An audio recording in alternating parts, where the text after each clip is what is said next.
What's up, YouTube? This is your boy Shining Fireheart, and today we have another deck profile. This is my Monarch deck profile. If you guys do not know what the Monarchs are, you guys are way behind the times. Just kidding. Anyways, guys, I wanted to do this Monarch deck for a while because I've had a lot of Monarchs, and even though I've bought the structure deck once when it came out for the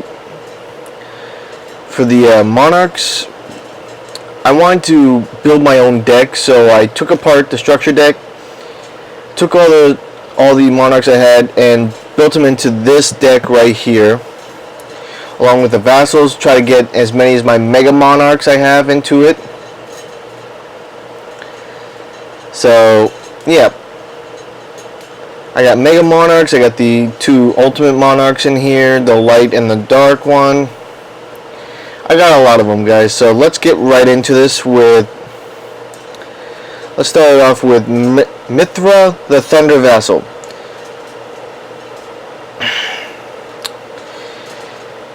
Well, basically, guys, you gotta know this. The moment you summon this, you can automatically summon a token, a vassal token.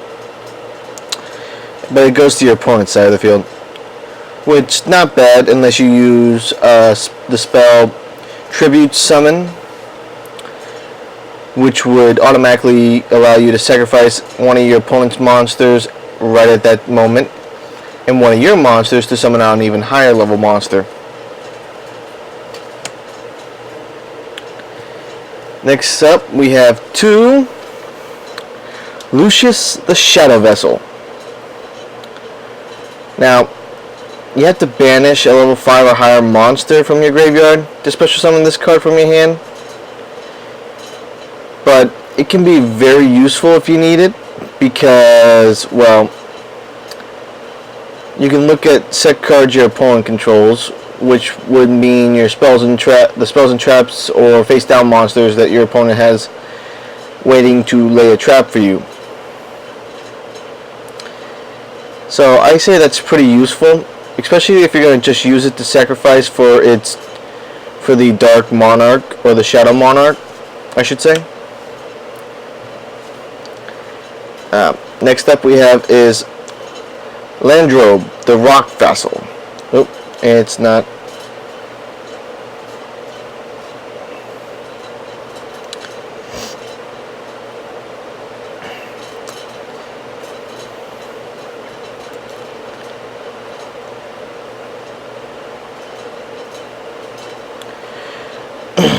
Sorry, guys. I'm trying to fight off falling asleep right now.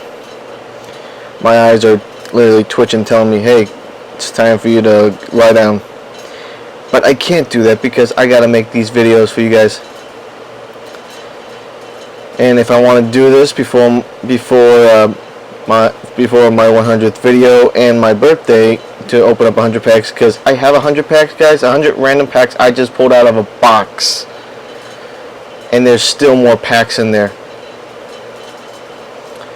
But anyways, guys, for the rest of this turn, if your opponent you can target one monster your opponent controls, you can special summon this card, then change a face down defense position monster your opponent controls to face up, and basically you can tribute summon the monster to tribute summon the monster that was flipped face up, and basically grab a vassal from the graveyard, so long as it's not Landrobe the Rock Vassal. So that comes in handy when you want to tribute some for a higher level monster as well. Next up we have Garum, the Storm Vassal. Now you have to basically return a tribute summon monster in order to summon him. But when this card is tribute summon, you can add a monster with 800 attack and 1000 defense, which basically you're getting a vassal. Sorry, guys, this is basically how you sum up the vassals most of the time. They're just here to summon out another vassal. Next up, we have two Berlinette's, the Firestorm Vassal. Now, you can Now you have to discard a card in order to special summon him out.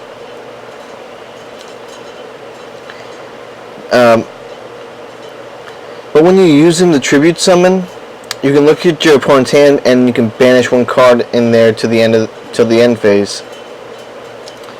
So if they have a card that can trump yours in a heartbeat and you just want to get it out of their hand, out of your way, I'd say use his effect for the Firestorm Monarch. If you have it in your hand, because he allows you to destroy a spell or trap in your opponent's hand. So that's a 2-in-1 combo. Esther, the Frost Vassal. It's basically if your opponent controls 2 or more spell and traps, you can special summon him from your hand. That's helpful considering that I know most opponents will actually put down like 3 spell or trap cards face down on their first turn. So if you have him in your hand on the second turn, yeah, that's a quick way to get a vassal out. Normal summon a regular vassal, and then bada bing bada boom, tribute summon for a higher level monarch. Because special summons only doesn't count as your actual summoning. Ida, the Heavenly Squire. Now this is basically to help you get out your monarchs, but she also allows you to, when you tribute summon a monster, tribute summon one of your vassals or tribute summon her, you're able to add a monarch spell or trap card from your deck. So that's actually very useful. Alright, next up we have is Eidos, the Underworld Squire. Basically you can normal special summon him. In addition to it, you can banish this card from your graveyard and get a vassal. And you summon it in defense position, guys. Useful, but kind of a last resort. Here we go, into the Monarchs. We have Kuraz, the Light Monarch. He has to be tribute summoned in order to do this effect. You can basically target up to 2 cards on the field, destroy them, and whoever owns them, they get to draw a card. They get to draw 2 cards, or if you destroy one of your cards and one of your opponent's cards, you each draw 1 card. That makes sense? I hope so. I think I just confused myself. Next we have Zamborg, the Thunder Monarch. You can target 1 card on the field and destroy it when he's tribute summoned. So, Thunder Vassal, Thunder Monarch, but now, here's where we get the Megas. Oh god. Sorry guys, my eyes are falling fast. I gotta quickly do this video. Zamborg, the Mega Monarch. Now, when you tribute summon him with a tribute summon for your other Zamborg over there, so, because Zamborg, the original Monarch, is a light monster, so he'll be able to add this an additional effect to it. You choose cards your opponent sends to the graveyard, so, because when he's summoned, you can look at your opponent's, you can target 1 monster on the field, destroy it, then but if it was a light monster, both players send as many cards from their extra deck to the graveyard. So if your opponent is a Blue Eyes White Dragon user and you use the Mega Monarch's effect, you get to banish all of his his Blue Eyes Ultimate, all that to the graveyard. So that's pretty neat. Sorry guys, I'm trying to stay awake here. Alright, we have 3 of these, but I'm only going to show you one because it's all gold and it's hard to read its name.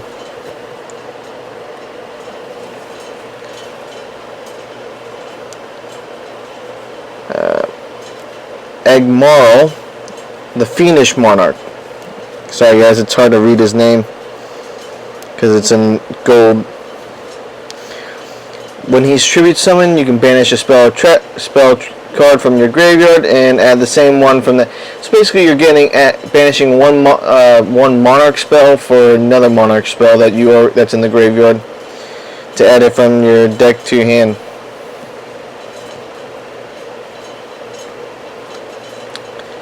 Here we go. We have 2 Caius, the Shadow Monarch. Oh god, I'm losing my mind here.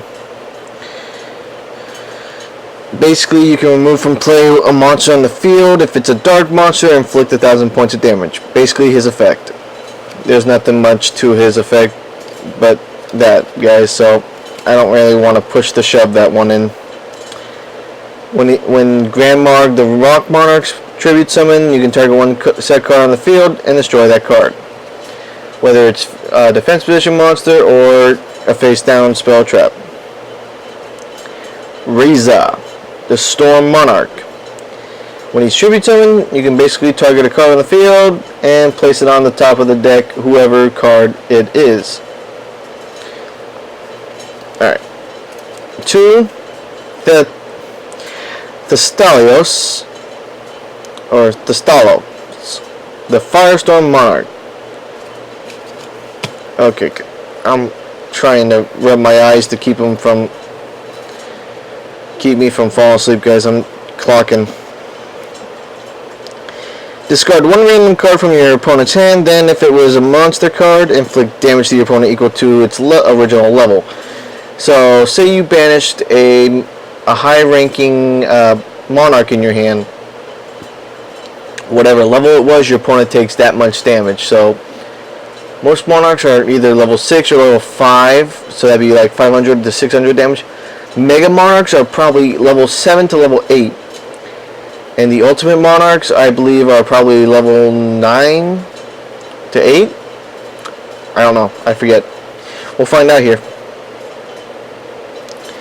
Next we have is 3 Mobius the Frost Monarch. Basically, when he's tribute summoned, destroy 2 spell or trap cards on the field. That's basically how to sum up his effect, guys. I'm not gonna try to over-explain it with the combinations, but that's basically how it is. Now, here is one of the cards from the Mega Monarch structure deck, the Heavenly Monarch. So, Ether, the Heavenly Monarch. Basically, by tribute summoning, you can send 2 Monarch spell and trap cards with different names from your hand or deck to the graveyard, and summon a Monarch from your deck. But it's returned to your hand during the end phase. So then if this card is sent to the graveyard for whatever reason, you can banish it, add a Monarch spell or trap from your graveyard to your hand. So basically, you're sacrificing it for a spell or trap that you might need.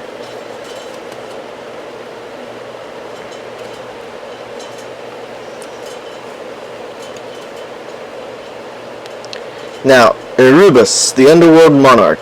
In tribute summon for him, it's basically the same, almost the exact same thing. You get rid of 2 Monarch spell or trap cards with different names from either your hand or your deck to the graveyard, and if you do, you can shuffle 1 card in your opponent's hand at random. Now, if you decide to discard a Monarch spell or trap, you can target 1 monster in your graveyard, which basically has to be one of your Monarchs, and add it to your hand.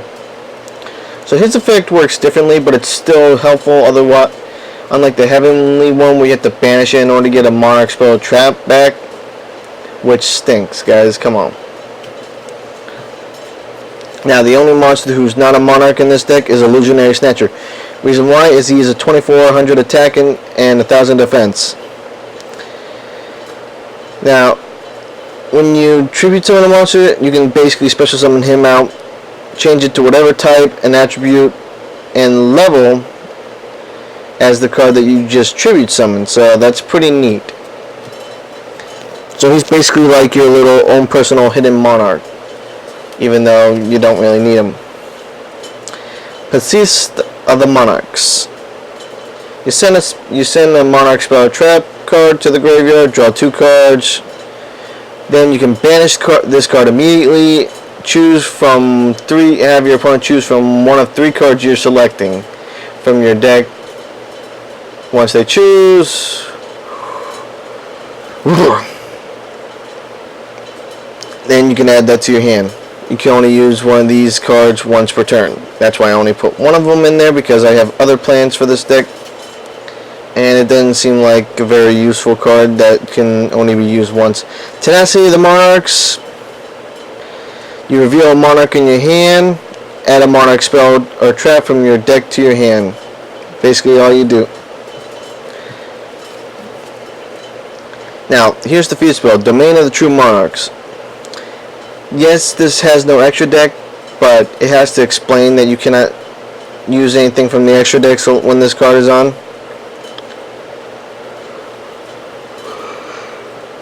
Now, when you tribute summon, the monster you use, the monster that's been tribute summoned for,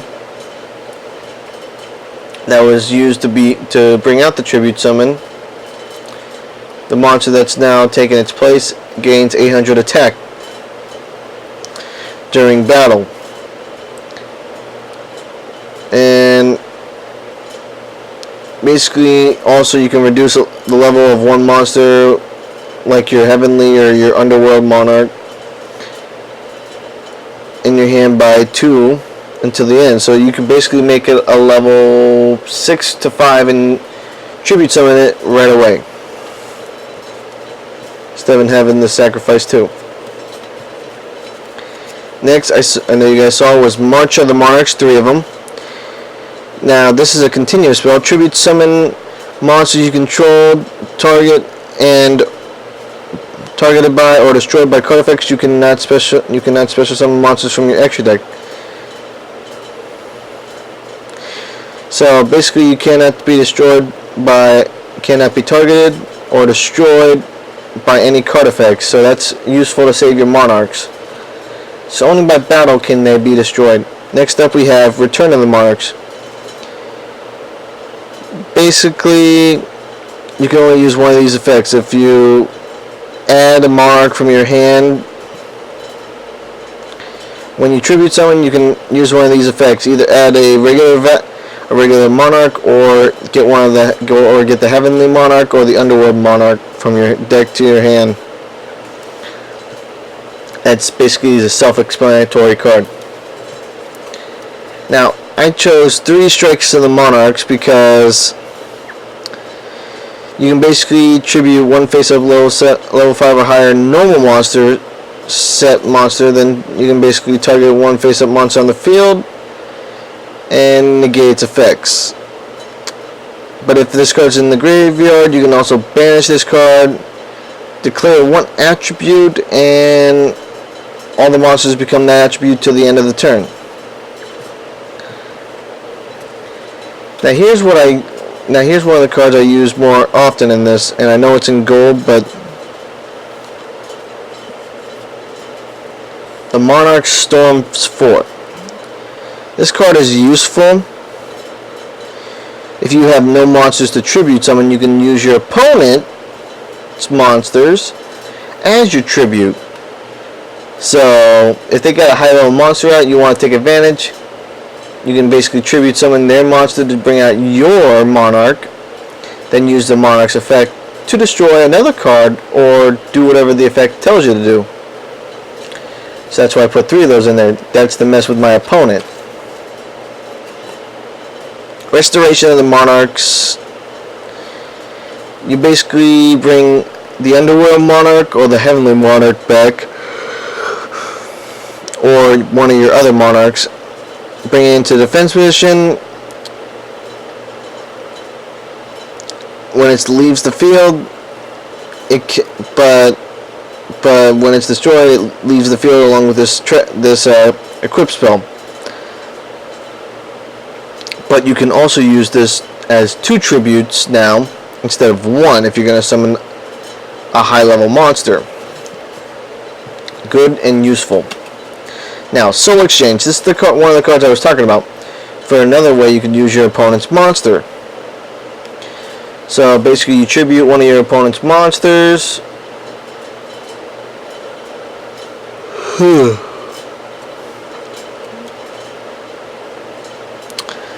So basically you can take control and tribute summon one of your opponent's monsters without using this Monarch Storm's Fort, which is another good card I find useful when you don't have any monsters on your field and you just want to use your opponents to help you set up your ultimate strike. Now, enemy controller is basically to do the same thing or to save your bacon. Your choice.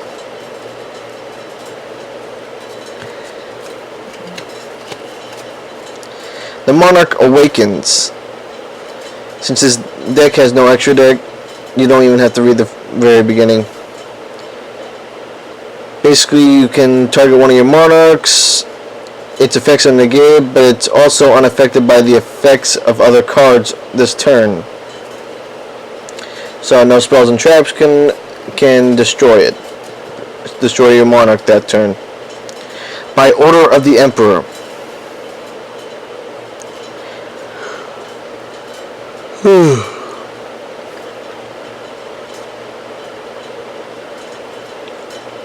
Basically, you negate an effect of the monster on whoever side of the field it is. Whatever monster's effects were negated, they get to draw a card. Okay, guys, we're getting near the end here. I'm getting tired. Escalation of the Monarchs. Once per turn, during your own battle phase, you can immediately tribute summon. So, enemy controller, take control of one of your opponent's monsters, tribute summon, use this to tribute it.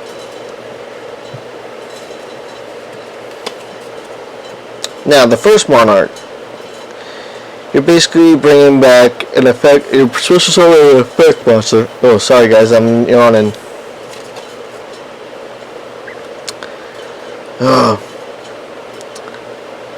And it's a level 6, 1000 attack, 24 defense. It's still a trap. Basically, you can discard one card to declare an attribute. That it becomes the attribute, and it can be treated as two tributes. So another good way to bring out your strong Heavenly Monarch or the other Monarch. The Monarch erupts. All monsters affect all tributes. If you control a tribute to a monster, all the monster's effects are negated. Now, if you don't control a tribute to a monster, this card goes straight to the graveyard. It's a continuous trap, so it will help you indefinitely. Now, this card is basically to help you draw a card, as well as add 2 Monarch spell and trap cards from your graveyard into your decks, but you shuffle them. By banishing this card, you can add a Monarch spell or trap from your graveyard and special summon a Monarch. And use this card, well, you special summon this card as a monster. Level 5, 1000 attack, 24 defense.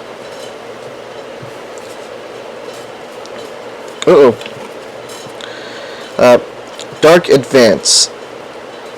Basically, you can target one of your Monarchs, tribute summon it for another Monarch. So basically, you add a Monarch to your hand, then tribute it right away for a Monarch you probably have on the field that turn to use its effect. So it's basically a quick summon to destroy something that you want out of the way as you're about to battle. And now Pinpoint Guard. This basically is to get your squires on your squire, your vassal, whatever you want to call them, to the field from your graveyard to save your bacon once again.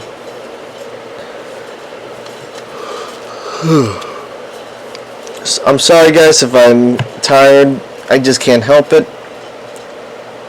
But I hope you guys enjoyed this video, and leave a comment down below if you're not already subscribed. Hit that subscribe button, click that bell icon to get notified when I upload videos, because I'm going to try to upload them all through Tuesday and then probably crash after that. I don't know how long the 100 card pack opening is going to be, but hopefully it won't be that long. Thanks again guys. Bye.